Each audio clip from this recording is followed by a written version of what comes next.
मेरे मन में यह प्रश्न क्यों आया? इसके कई कारण हैं, पर दो कारण मुख्य हैं। पहला कारण ये कि आरएसएस की जिस विचारधारा वाली सरकार ने झूठे आरोप लगा के मुझे जेल डाला, जज साहिबा ने स्वयं माना है कि उस विचारधारा से जुड़े संगठन अखिल भारतीय अधिवक्ता परिषद के मंचों पे वे कई बार जाती रही हैं। मैं और आम आदमी पार्टी उस विचारधारा के घोर विरोधी हैं। ऐसे में क्या उनके सामने मुझे न्याय मिल सकता है? दूसरा कारण, कॉन्फ्लिक्ट ऑफ इंटरेस्ट। कोर्ट में मेरे विपक्ष में केंद्र सरकार की सीबीआई है और जस्टिस सूर्यकांता जी के दोनों बच्चे केंद्र सरकार में काम करते हैं। उनके दोनों बच्चे केंद्र सरकार के वकीलों के पैनल में हैं। हमारे सामने कोर्ट में दूसरी ओर से वकील हैं सॉलिसिटर जनरल श्री तुषार मेहता जी। तुषार मेहता जी दोनों बच्चों को केस देते हैं। उन्हें कितने केस मिलेंगे, कौन से केस मिलेंगे, ये तुषार मेहता जी तय करते हैं। भारत सरकार के पैनल में लगभग 700 के करीब वकील हैं, लेकिन जस्टिस सूर्यकांता जी के बेटे सबसे ज्यादा केस पाने वाले वकीलों में से एक हैं। उनके बेटे को 2023 से 2025 लगभग 5,904 केस डॉकेट मिले। इससे उनके बेटे को करोड़ों रुपए की फीस मिली। आज की तारीख में उन बच्चों का भविष्य और कमाई दोनों काफी हद तक तुषार मेहता जी पर निर्भर है। तो किसी के भी मन में यह चिंता स्वाभाविक है कि अगर जज कमाई और उनका भविष्य सामने खड़ा वकील तय कर रहा है, तो क्या जज साहिबा उस वकील के खिलाफ फैसला कर पाएंगी? मैं ये स्पष्ट करना चाहता हूं, मुझे जुडिशरी पे पूरा भरोसा है। मैं जुडिशरी का बहुत सम्मान करता हूं। जब मेरे खिलाफ गलत साजिश हुई तो हमारे देश की जुडिशरी ने ही मुझे न्याय दिया था। जब मुझे झूठे केस में गिरफ्तार किया गया तो इसी जुडिशरी ने मुझे बेल दी थी। इसी जुडिशरी ने मुझे उसी झूठे केस में दोष मुक्त करार किया है। पिछले 75 वर्षों में जब जब देश पे आंच आई, हमारे देश की जुडिशरी ने देश को बचाया और नागरिकों के हितों की रक्षा की है। मैं जस्टिस सूर्यकांता जी का भी बहुत सम्मान करता हूं। मुझे उनसे या उनके परिवार से किसी भी प्रकार की कोई व्यक्तिगत आपत्ति नहीं है। लेकिन न्याय का एक बहुत बड़ा सिद्धांत है, justice should not only be done but should also be seen to be done. इसलिए मैंने जस्टिस सूर्यकांता शर्मा जी से पूरे सम्मान के साथ अनुरोध किया कि वो इस कन्फ्लिक्ट ऑफ इंटरेस्ट जैसे कारणों की वजह से इस केस से खुद को अलग कर लें। लेकिन उन्होंने मेरी दलीलें खारिज कर दी और फैसला दिया कि वो स्वयं ही ये केस सुनेंगी। आज मेरे सामने सबसे आसान रास्ता है कि मैं उनका आदेश मान लूं और एक बड़ा वकील खड़ा करके उनके सामने अपना केस लड़ूं।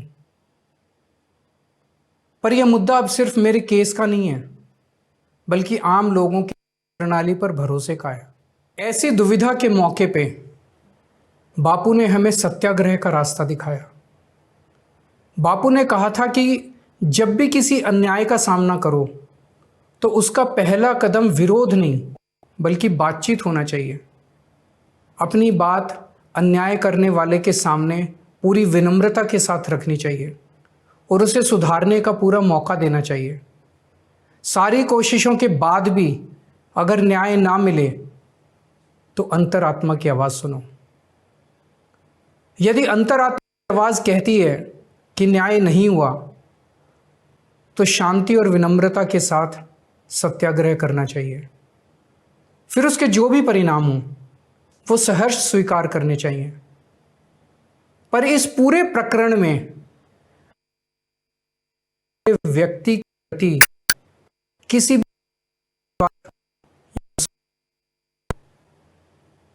मैंने भी बातचीत से शुरुआत की।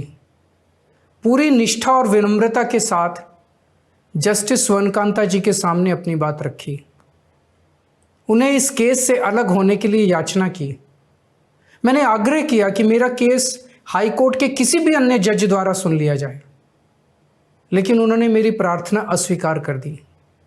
उन्होंने फैसला दिया कि वे अपने आप को इस मामले से अलग नहीं करेंगी और ये केस वो स्वयं ही सुनेंगी। उनके दिए गए इस फैसले से मैं पूरी विनम्रता पूर्वक असहमत हूँ। इस पूरे घटनाक्रम के बाद मेरी आशंका और गहरी हो गई है कि क्या उनके सामने मुझे न्याय मिलेगा। बापू के दिखाए रास्ते पर चलते हुए सत्याग्रह की भावना से अब मैंने फैसला किया है कि मैं इस केस में जस्टिस स्वर्णकांता जी के कोर्ट में ना तो स्वयं पेश होऊंगा और ना ही मेरी तरफ से कोई वकील पैरवी करेगा। जस्टिस स्वर्णकांता जी जो भी फैसला सुनाएंगे उस पर समय आने पर मेरे जो भी कानूनी अधिकार हैं, जैसे सुप्रीम कोर्ट में चुनौती देना आदि, वो सभी कदम लेने के लिए मैं स्वतंत्र हूँ। ये बात आज मैंने एक पत्र लिखकर जस्टिस स्वर्णकांता जी को भी सूचित कर दिया है। मेरा जस्टिस स्वर्णकांता जी से किसी प्रकार का व्यक्तिगत विरोध नहीं है। यदि भविष्य में भी कभी उनके सामने मेरा कोई अन्य केस लगता है जिसमें मेरे विरोध में बीजेपी, केंद्र सरकार या तुषार मेहता जी नहीं हैं, तो मैं उनके समक्ष जरूर पेश होऊंगा। आप पूछ सकते हैं कि यदि मैं जस्टिस स्वर्णकांता जी के रिक्यूजल ऑर्डर से असहमत हूं तो उसके खिलाफ सुप्रीम कोर्ट क्यों नहीं जा रहा? उसकी तैयारी कर रहा हूं। ये पूरा मामला बहुत नाजुक और संवेदनशील है। कानून को ध्यान में रखते हुए, जुडिशरी के सम्मान को ध्यान में रखते हुए और लोगों के न्याय व्यवस्था पर भरोसे को ध्यान में रखते हुए एक एक कदम उठाना है। मैं ये कदम अहंकार या किसी विद्रोह या विरोध की भावना से नहीं उठा रहा। इस कदम के जरिए मेरा मकसद देश की कानून प्रणाली को चुनौती देना भी नहीं है और ना ही मेरा मकसद न्याय व्यवस्था का अपमान करना है। इसी केस में मैंने हर स्टेज पे, हर अदालत में अपना पूरा सहयोग दिया है। मैं न्यायपालिका का बहुत सम्मान करता हूँ। इसी न्यायपालिका की वजह से आज मैं आज़ाद घूम रहा हूँ। मेरा सिर्फ और सिर्फ इससे एक ही मकसद है, देश की न्याय व्यवस्था पर लोगों के भरोसे को और मजबूत करना, लोगों में ये अटूट विश्वास भरना कि ज़रूरत पड़ने पर हमारे देश की न्याय व्यवस्था से उन्हें न्याय ज़रूर मिलेगा। जय हिंद।